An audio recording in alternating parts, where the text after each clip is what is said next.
जालना शहरातील शांतिनिकेतन विद्यामंदिर शाळेचा इयत्ता 10वीचा निकाल हा 98.85% लागला असून आज शाळेतील गुणवंत विद्यार्थ्यांचा मान्यवरांच्या हस्ते सत्कार देखील करण्यात आलाय।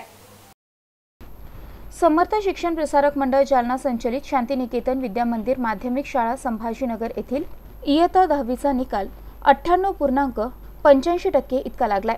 शाळेतील गुणवंत विद्यार्थ्यांचा आज मान्यवरांच्या हस्ते सत्कार करण्यात आला। या कार्यक्रमास प्रमुख पाहुणे म्हणून शाळेचे संचालक तथा शिवसेना उद्धव बाळासाहेब ठाकरे गटाचे जिल्हा प्रमुख भास्कर आंबेकर, माजी उपनगर अध्यक्ष राजेश राऊत, उद्योजक महेंद्र देशपांडे, बाला परदेशी, घनश्याम खाकीवाले, प्राध्यापक राम कदम, रमेशचंद्र चौधरी, पांडुरंग काळे यांच्यासह मान्यवर, शिक्षक, विद्यार्थी आणि पालकांची उपस्थिती होती। कार्यक्रमाच्या सुरुवातीस मान्यवरांच्या हस्ते वीर सावरकर यांच्या प्रतिमेस पुष्पहार अर्पण करून अभिवादन करण्यात आलं। त्यानंतर उपस्थित मान्यवरांनी मार्गदर्शन करून विद्यार्थ्यांना पुढील वाटचालीसाठी शुभेच्छा दिल्या। शाळेच्या वतीनं गुणवंत विद्यार्थ्यांचा मान्यवरांच्या हस्ते बक्षीस आणि पुष्पगुच्छ देऊन सत्कार देखील करण्यात आलाय। उत्तीर्ण झालेल्या आणि गुणवंत सुद्धा विद्यार्थ्यांचं मनपूर्वक असं कौतुक करतो आणि त्यांना भावी आयुष्यासाठी सूर्याचं दिसतो। खरं तर आता खूप स्पर्धेचं युग आहे। म्हणजे ज्या काळामध्ये मी मालेगावला शिकत होतो काळेसर आणि मग तिथून मालेगावनं मला जालन्याला टाकलं 8वी 9वी 10वी, तर आमच्या काळामध्ये 40% मार्क 45% घेणं म्हणजे खूपच हुशार वाटायचा विद्यार्थी। तो पास होतो म्हणजेच हुशार आहे। आणि मला आठवतं अगदी मी 10वीचा पेपर दिला आणि 10वीचा पेपर दिल्यानंतर म्हणजे मला शाश्वती नव्हती नेमकं काय होईल। परीक्षा झाली, मी गावाकडे गेलो। सर गावाकडे गेल्यानंतर तिथंच मी ज्या दिवशी तेव्हा पेपरला यायचे सगळं बिलकुल क्रमांक यायचे, जे विद्यार्थी पास आहेत त्यांचे क्रमांक यायचे। मला 100% वाटत होतं माझा क्रमांक येतोच नाही, येणारच नाही नंबर त्याच्यामध्ये। पण जेव्हा मी पेपर काढला तर माझा नंबर आला। अरे मला आपण पास झालो।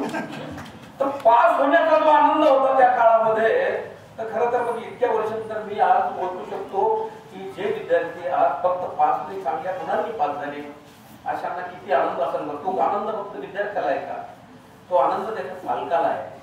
माझ्या शाळेची विद्यार्थिनी आज 90% 89% मार्क्स घेऊन एक विद्यार्थिनी लांबगेच ना लांबगे विद्यार्थिनी आज माझ्या शाळेतून। तुम्ही हे नाव करता, हे नाव शाळेचं होतं, तुमच्या गुरुजनांचं होतं आणि विशेष करून तुमच्या पालकांचं सुद्धा होतं। सकाळपासून तुमचे पालक किती फोन केला असेल बरं त्यांनी, किती लोकांना माझी मुलगी आज इतके मार्क घेतले बरं का, तुम्हाला माहिती आहे का माझा मुलगा हा मॅट्रिक मध्ये पास झाला। तुम्हाला घेऊन तुमचे पालक स्वप्न पाहत असतात, हे लक्षात घ्या की आज मुलं खूप स्वप्न बघून तुम्हाला आपले पालक शिकवतात की माझा मुलगा शिकल, चांगलं ज्ञान घेईल आणि तो या देशामध्ये समाजामध्ये एक चांगला जबाबदार असा तो नागरिक होईल, हे स्वप्न पाहतात पालक। पण बाहेरचं जग खूप सध्या अवघड झालेलं आहे। तुम्हाला मी सांगतो की अनेक मुलांना विद्यार्थ्यांना कुसंगतीमुळं मुलं वाम मार्गाला लागली आणि मग पालकांना मी एवढा खर्च केला, मी कष्ट करून काही पालक भांडे घासतात, काही महिला पण आपल्या मुलांना चांगलं शिक्षण देण्याचा प्रयत्न करतात। मला माहिती आहे प्रवेशाच्या वेळेस माझ्याकडे अनेक लोक येतात। आपल्या मुलांचं कौतुक बनण्यासाठी आलेले सर्व पालक वर्ग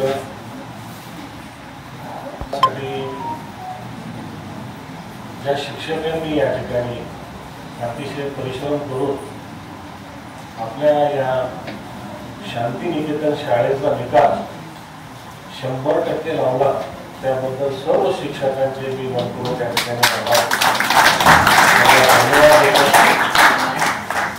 100%च म्हणणं साहेब, कारण एक मुलगा परीक्षेतच बसला नाही त्याच्यामुळे ते काउंटच होत नाही कसं पाहायला गेलं। मी या ठिकाणी माझे जे विद्यार्थी मित्र बसलेले, तसं तर आंबेडकर साहेबांनी सविस्तर असं मार्गदर्शन केलेलं आहे, परंतु मी तुम्हाला एवढंच सांगू इच्छितो की 10वीचं वर्ष म्हणजे हे आपल्या जीवनातलं टर्निंग पॉईंट असणार। आतापर्यंत तुम्ही या ठिकाणी शाळेत येत होता आणि सर्व शिक्षकांचं तुमच्यावर लक्ष असायचं, तर इथून पुढे आता तुम्हाला जास्त लक्ष या ठिकाणी ठेवायचं.